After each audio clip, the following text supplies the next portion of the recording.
Hello, everybody, and welcome to my channel. And I am here to review the May 1993 issue of WCW magazine with Cactus Jack on the cover. So let's get to reviewing.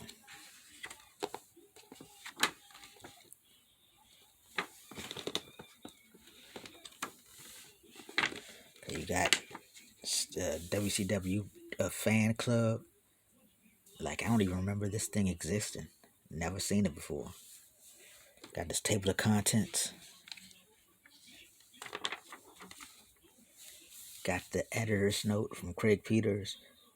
This magazine was affiliated with with Pro Wrestling Illustrated, like all the After mags, the Stanley Western magazines. So the same people that was doing the Stanley Western magazines were doing WCW magazines. Late breaking news, talk about the latest stuff that's happening in WCW, including the look at some new arrivals coming into WCW, like Max Payne and the guy named Robbie V. If I can get a closer look, the guy that y'all know today is Rob Van Dam. Also talk about the Rock Roll Express coming to WCW during their run at Smoky Mountain Wrestling. And it talks about Tully Blanchard making an appearance on the 700 Club, talking about him becoming a minister and his whole religious beliefs, him finding God.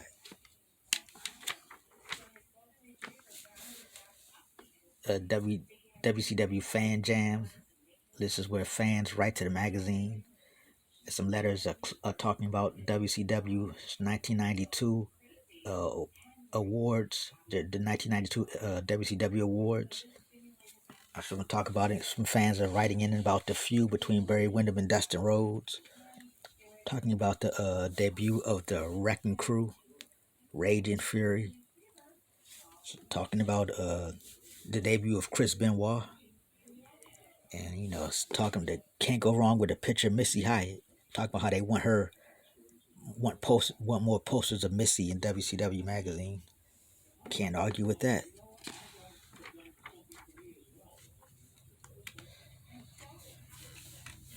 They got front row size. They talk about birthdays for the month. And this is April. So April 5th is Diamond Dallas Page's birthday. April 11th is Dustin Rhodes' birthday. And April 23rd is Tony Atlas's birthday. And they got, have you heard 10 hot topics that are keeping WCW fans talking this month?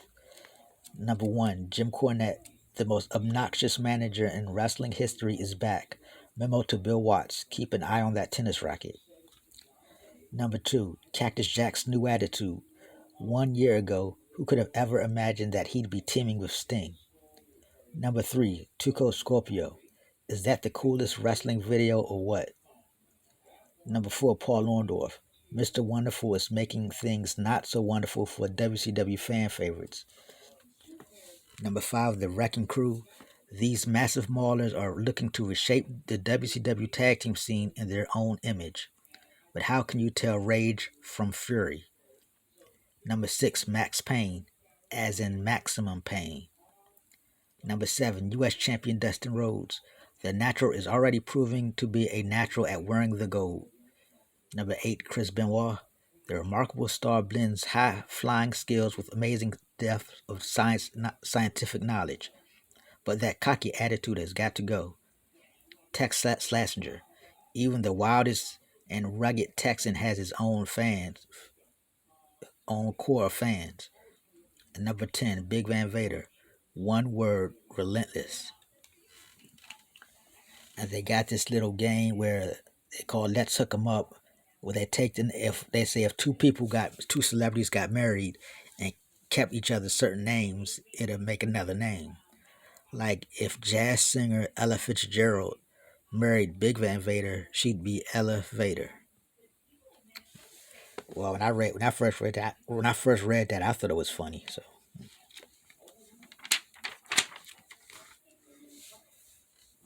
WCW front row ringside, who am I? And it have like a list of clues so you can see who you can guess who this person is. right here. And Superstar Stat Pack, 2 Code Scorpio. Just some information about him. WCW Body, Jesse the Body's Body English.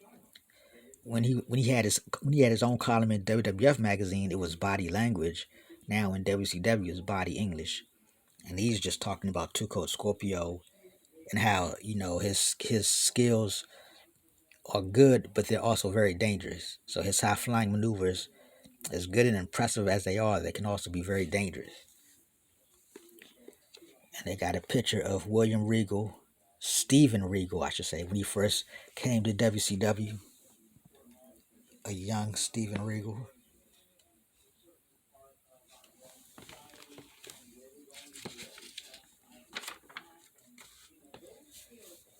WCW Fan Fun Corner, where they have a lot of some drawings from fans that wrote into WCW. A bunch of these are kids. Picture of, I guess that's Bryant Pillman and Barry Windham, Eric Watts, Sting, Vader, and I guess this is supposed to be Cactus Jack, Tony Atlas, and the Barbarian. But the person I drew that was 8, so he was only 8. So in Missy's view, where Missy Hyatt gets a bunch of different random comments.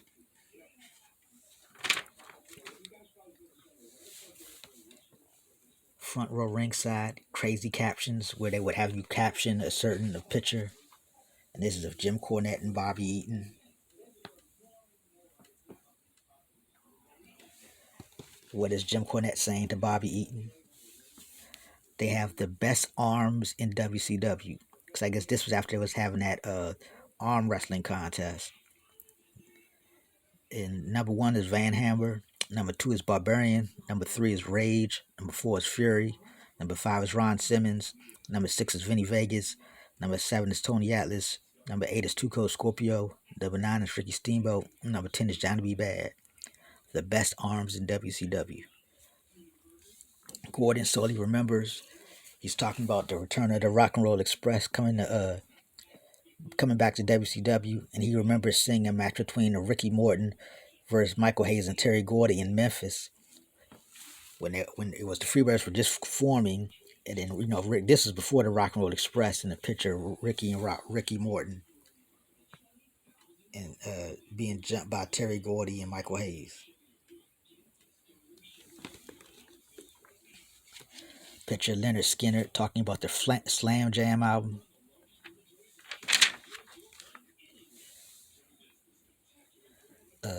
Just advertisements for the WCW back issues of WCW magazine. Interview with the Wrecking Crew. I guess they wanted them to be like the next Road Warriors, but that failed big time, completely. Like, I don't even remember them being there that long. The Wrecking Crew. Hear Me Out.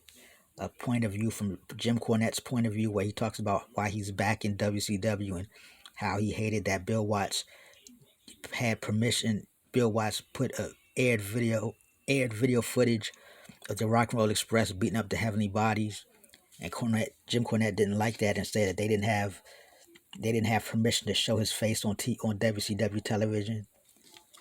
So Jim Cornette's in WCW and he's mad. Angry Jim Cornette. Who would have thought? Spotlight match between Dustin Rhodes and Ricky Steamboat. This was for the vacated U.S. title after Rick Rude had to vacate the U.S. title. So the top 2 contenders are Ricky Steamboat and Dustin Rhodes. And Dustin Rhodes won the title by count out when Barry Windham came out and DDT Ricky Steamboat on the floor. But from what I remember, it was a good match.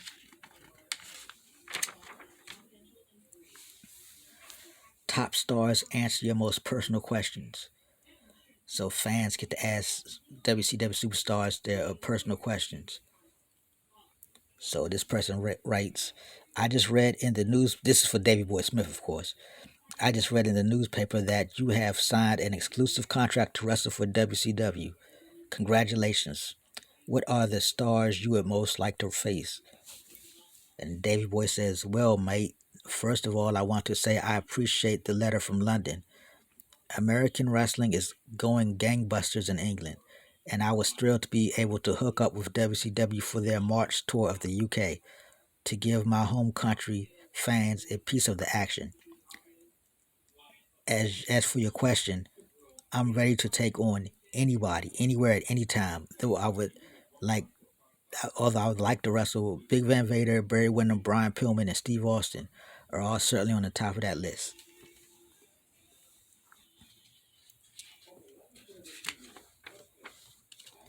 So there's questions for Sting, for Jesse Ventura, for Eric Watts, and Marcus Bagwell. Also Barry Windham, Brian Pillman. This is the WCW poster with Shane Douglas and Ricky Steamboat. Then a question for Shane Douglas and a question for Tim Dixon is one of the WCW talent enhancement guys. Cactus Jack, is his new attitude too good to be true? This is when Cactus Jack, Rick Rude was supposed to be a part of the Clash of Champions cage match. He got hurt, so they needed to find a replacement. They had a match between Cactus Jack and Mr. Wonderful Paul Orndorff, but Harley Race was at ringside, and Harley Race was was cheering for Paul Orndorff, and he was against Cactus Jack. So then eventually they all turned on. Cactus Jack went after Paul. After Cactus Jack went after Harley Race, and then Paul Orndorff jumped, and Vader jumped him. So basically, Cactus Jack became a good guy after that.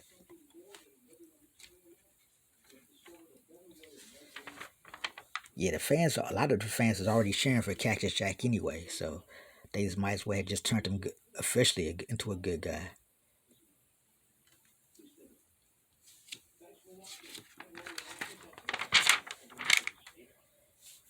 Big Van Vader's 5-point plan for destroying Sting. Number one was to rattle him. Number two was to humiliate him. Number three was to eliminate his fan base. Number four was to toy with him. And number five was to injure him permanently and take him out to business. But that did not happen.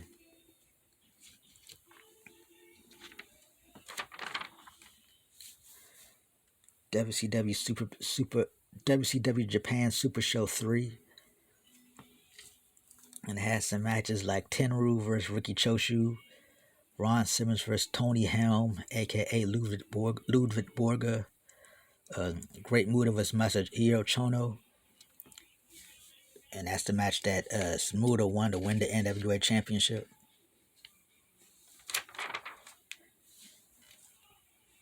Dustin Rhodes and Scott Norton versus what's this dude's name? Masa Saito and Shinya Hajimoto. And it's Sting versus Hase,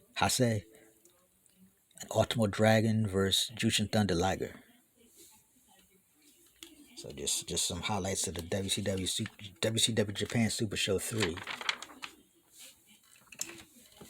Interview with Chris Benoit. Talking about his jump to the official American wrestling company. Well, I guess Stampede was North America, but a regular American company. And he talked about being trained by in the dungeon. But he didn't mention Dynamite Kid though. He didn't mention Dynamite Kid being his hero though.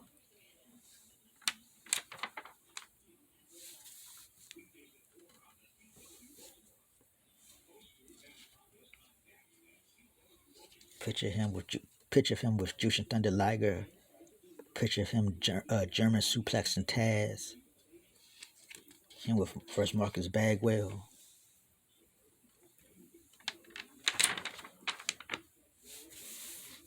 Okay, the WCW official merchandise catalog.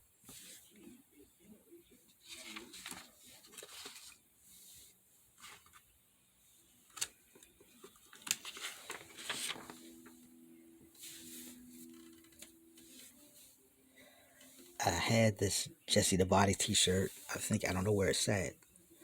I actually still got the Sting jacket. I actually still got that.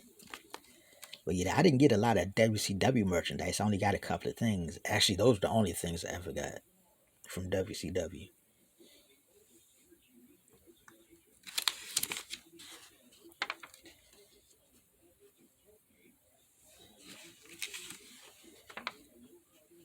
Out and about with Eric Watts as he goes to look back to his college, University of Louisville. And it's amazing why Bill Watts pushed that guy so quick, so soon. I mean, he was okay, but the push they gave him, man, that really hurt his career. Because a lot of people just didn't like him because the push was so obvious. A lot of people a lot of the fans turned their back on him. Viewpoints where wrestlers discuss talking about Vinny Vegas, aka Kevin Nash, aka Diesel. The people talking are Diamond Dallas Page, Jesse Ventura, Tony Atlas, and Van Hammer.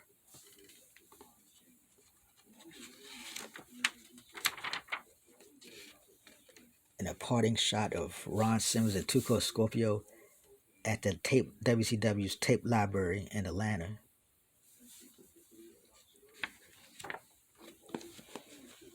Ad for the WCW hotline. Okay, this has been a review of the May 1993 issue of WCW magazine. And thanks for watching.